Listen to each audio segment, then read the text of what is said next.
Ne zapardınız kuşakanı? Söyle bakın. Manidim. Subhi tayravaliydi. Muhammed idi. İşte üstenemiz cettik Hubyancıl'ın damını. Tatilde. Çıktık yukarıya.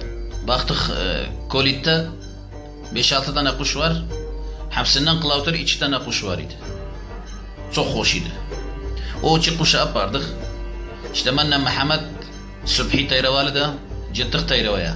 Subhi cilde kuşakanı pişirdik yedik.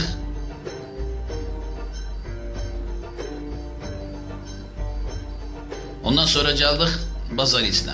Nece geldiniz? Geldik ve ayaktan geldik kardeşim. Nece geldik? Tabii ayaktan geldik.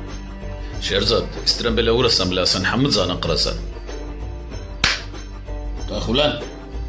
Kalk. Şımer. Kuş yiysiz ha? Kuş yaparsın ha? Tut. Hele. Kalk ayağa bakın. Kalk. Kalk. Kuş çalan. Kuş çalsız ha? Muhammed'den Subhi'den.